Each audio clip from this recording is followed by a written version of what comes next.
दोस्तों, राजेश नाम का एक लड़का जो अब बाज़ार से घर लौट रहा था, तभी उसको एक मोबाइल मिलता है। वो मोबाइल चुपचाप उठाता है और सीधा स्विच ऑफ करके घर ले आता है और स्विच ऑफ करके 15 दिन तक स्विच ऑफ ही रख देता है। और जब वह स्विच ऑफ ऑन करता है 15 दिन बाद, तो उसके मोबाइल में लॉक लगा हुआ नहीं था। तो जब ऑन किया और देखा कि मोबाइल में कि क्या क्या चीज़ें हैं, क्या फ़ोटो है, क्या वीडियो है, ऐसी बात उसको पता चली दोस्तों, जिसका मोबाइल था उसको लौटाने के लिए वो बेचैन हो गया। दरअसल दोस्तों, वो मोबाइल राधिका नाम की एक महिला की होती है और वो महिला विधवा होती है। दोस्तों, आज की कहानी कुछ अजीब होगा, आपको इस कहानी को पूरा सुनना चाहिए कि आखिर उस मोबाइल में मिला था क्या जो राजेश को लौटाने के लिए बेचैनी होने लगा। आइए जानते हैं इस कहानी को शुरुआत करने से दोस्तों पहले मैं बता दूँगी, अगर आप चैनल में नए हैं तो चैनल को सब्सक्राइब कर लें। दोस्तों, शाम का समय था। राजेश जो अपना सामान बाज़ार में बेचकर अपना घर लौट रहा था, तभी घर लौटते समय उसको रास्ते में एक पड़ा हुआ मोबाइल देखा। मोबाइल रेडमी कंपनी का था और मोबाइल चुपचाप उठाता है, सीधा पॉकेट में भरता है, स्विच ऑफ करके और सीधा घर आ जाता है। घर आकर के वो स्विच ऑफ नहीं खोलता है। 15 दिन तक दोस्तों मोबाइल को स्विच ऑफ ही रखता है, ऑन ही नहीं करता है। जब 15 दिन बाद वो मोबाइल को ऑन करता है, तब उसके मोबाइल में लॉक लगा हुआ नहीं था। तो वह सीधा गैलरी में जाता है। फ़ोटो वीडियो, तमाम वीडियो मेमोरी, तमाम वीडियो था, बहुत सारे वीडियो था, बहुत सारे फ़ोटो था। वह उस सारे फ़ोटो को एक एक करके देखती है। अपने पति के साथ फ़ोटो लिया हुआ है, अपने बच्चों के साथ शादी में सुंदर सा जोड़ा डांस कर रहा है। जो महिला होती है वो बहुत ही खूबसूरत होती है, वो डांस कर रही है और वीडियो बना रही है। फ़ोटो में एक 8 साल का बच्चा भी है। लेकिन दोस्तों, राजेश को कुछ ऐसा वीडियो मिला जो उसको अंदर से हिला दिया। एक 8 साल का बच्चा जिसका सर मुंडाया हुआ है, वो टकला है। एक महिला, वो विधवा है और सफ़ेद साड़ी में है।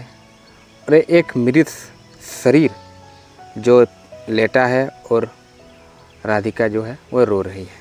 ये देखकर दोस्तों वो पूरा इमोशनल हो जाता है राजेश कि मैंने किसका मोबाइल ले लिया। वो बेचारी क्या सोचती होगी, उसका पति जो है गुजर गई है और उसका बच्चा जो है अनाथ है, वो और उसका मोबाइल मैंने मिला हमको और मैं स्विच ऑफ करके 15 दिन तक रख लिया। और दोस्तों अंदर से बहुत उसको पछतावा देने लगा कि मैंने ये क्या कर दिया। उसको अंदर से मन में होने लगा कि कब मैं जल्द से जल्द उस मोबाइल को उस महिला के पास पहुंचा दूं। लेकिन उसको समझ में नहीं आ रहा था कि कांटेक्ट कैसे करें। लेकिन दोस्तों तभी पर उसके उसी मोबाइल में 15 मिस कॉल आया हुआ था एक नंबर से, और सोच रहा था कि इधर से मैं कॉल करूंगा। लेकिन दोस्तों वो कॉल नहीं करता है। 2 दिन तक ऑन रखता है मोबाइल, कॉल नहीं आता है। लेकिन दोस्तों उसको अंदर से था कि मैं मोबाइल लौटाना है तो लौटाना है। तो तभी दोस्तों वह सोचता है कि जिस नंबर से 15-20 बार जो कॉल आया था, उस नंबर पर कॉल करना है। उस नंबर पर जैसे ही कॉल किया दोस्तों, वो कॉल उठाती है वही महिला। दोस्तों दरअसल दोस्तों वो महिला एक छोटा मोबाइल ले लेती है। उसका मोबाइल खो जाता है तो इसके लिए वो एक छोटा सा मोबाइल ले लेती है।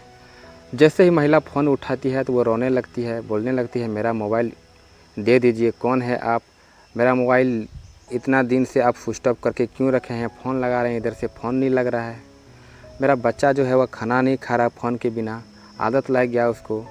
वो दोस्तों बिना कुछ राजेश को बोले ही वो सब कुछ बता देती है कि क्या क्या प्रॉब्लम उसको हो रही है।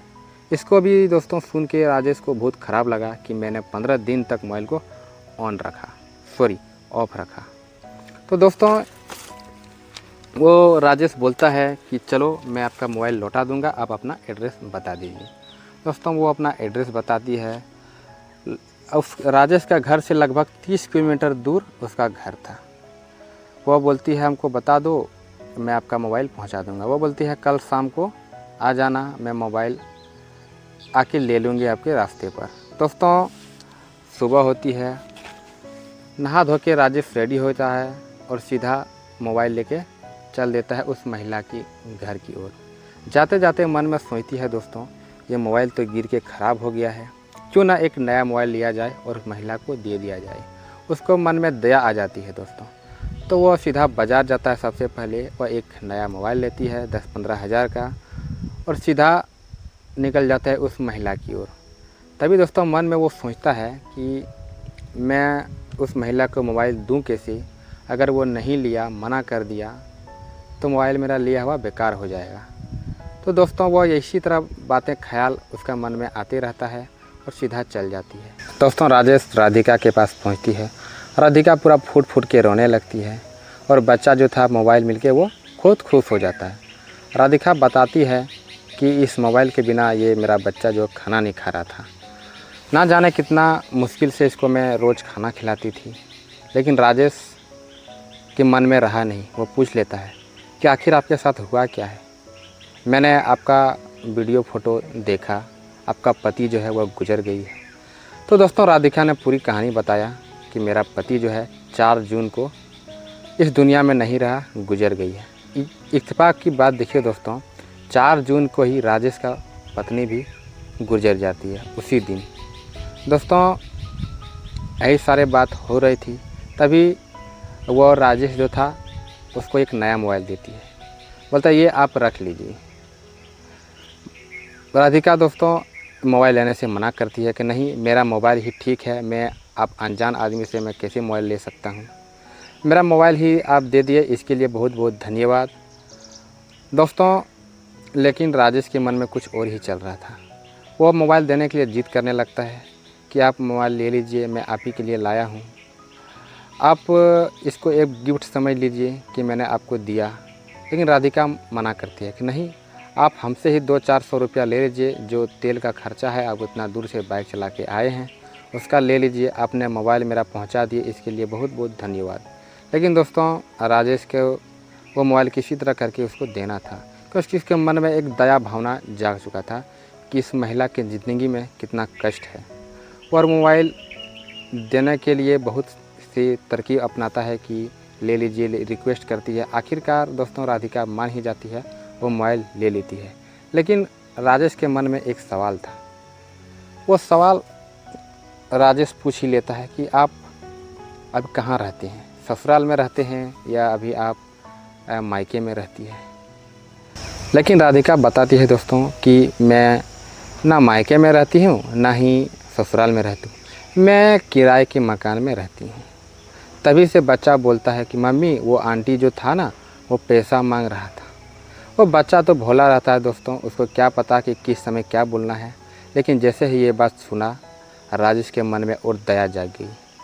उसके मन में ख्याल आने लगा क्यों ना इसको मैं अपने गांव ले चलूं, वहाँ पर बहुत सारा काम है मेरा खेती बाड़ी के, वहाँ पर हाथ बटाएगा और ये अपना जीवन गुजार लेगा।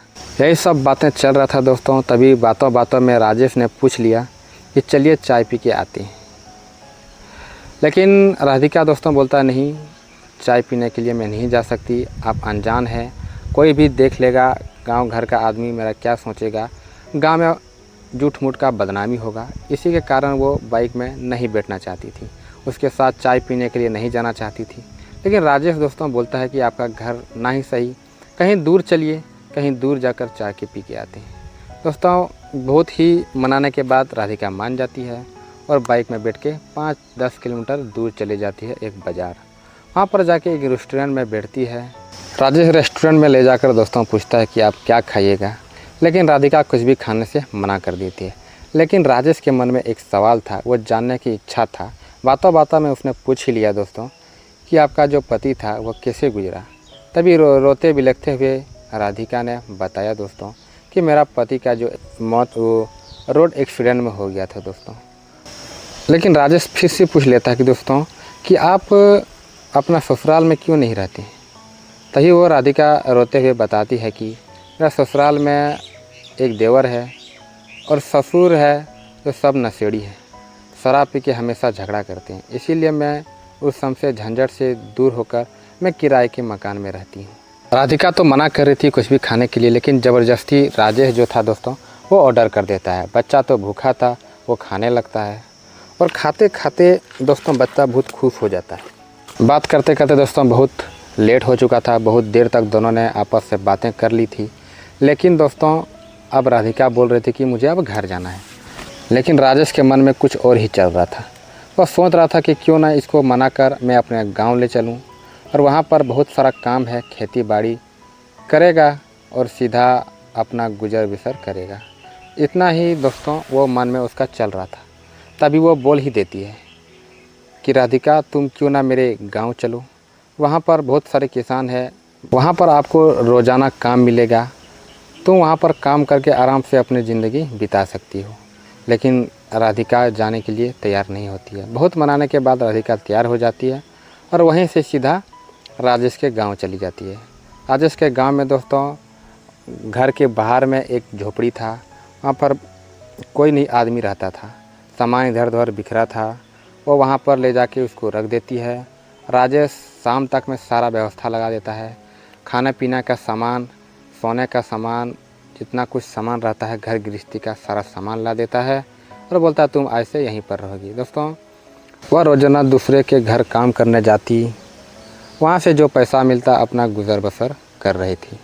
राजेश एक दिन राधिका का घर चला जाता है। जैसे ही राधिका देखती है उसको बैठने को बोलती है, राजेश बैठता है और पूछता है कि कैसा आना हुआ यहाँ पर। दोस्तों मन में उसका कुछ अलग ही चल रहा था कि मैं अकेली हूँ, विधवा हूँ और ये राजेश मेरा घर आ गया है। लेकिन उसके मन में कुछ गलत इरादा नहीं था राजेश का।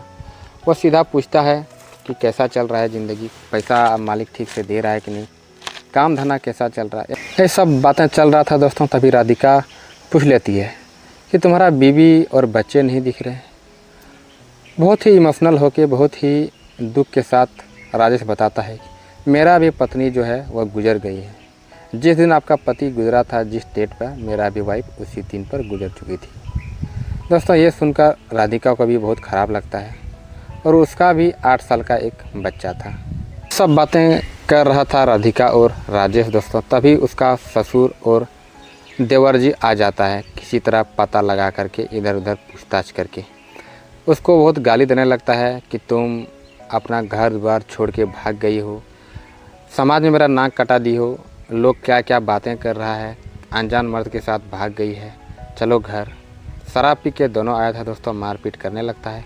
तभी राजेश उसको छुड़ाने लगता है और मारपीट के बचा लेता है राधिका को। दोस्तों बात यहीं पर नहीं थमी, पुलिस आ जाती है, दोनों पक्ष को सीधा थाने ले जाती है। थाने में उसका देवर और पति बोलने लगता है कि मेरा ये बहू है, मेरा ये भाभी जी है, इसको ये क्यों लाया यहाँ पर। दोस्तों बहुत सारे बातें होने लगी वहाँ पर। तभी राधिका जो थी वो बोलने लगा कि मैं अपने मर्ज़ी से आया हूँ, किसी के दबाव पे नहीं आया हूँ, मेरे काम के वहाँ पर तंगी हो रहा था, इसीलिए इधर काम मिल रहा था, इसीलिए मैं आ गई यहाँ पर। दोस्तों राजेश के ऊपर दबाव होने लगा कि तुम इसको क्यों लाया, तुम्हारा पत्नी है क्या। तभी राजेश बोलता है कि हाँ तुम जो समझो, मेरा पत्नी समझो या कुछ और। वहाँ पर एक महिला पुलिस भी रहती है। महिला पुलिस को बता देती है कि हाँ ये मेरा पत्नी है, अगर पूछ के देखो, अगर राधिका राज़ी होती है तो मैं इसे शादी कर लूँगा, लेकिन मुझे शादी करने से कोई एतराज़ नहीं है, मैं खुशी खुशी इसे शादी कर लूँगा।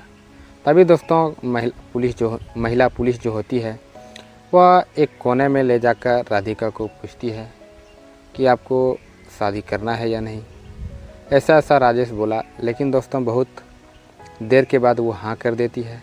थाने में ही दोनों की शादी करा देती है और दोनों को घर भेज देता है और ससुर और देवर उसका भी घर आ जाता है। दोस्तों ये कहानी आपको कैसा लगा? अच्छा लगा तो दम लाइक करके ही जाना, सब्सक्राइब तो ज़रूर ही करना। अगले वीडियो में एक और ही बढ़िया सा स्टोरी लाऊंगा दोस्तों, तो चैनल को सब्सक्राइब ज़रूर करके रखना।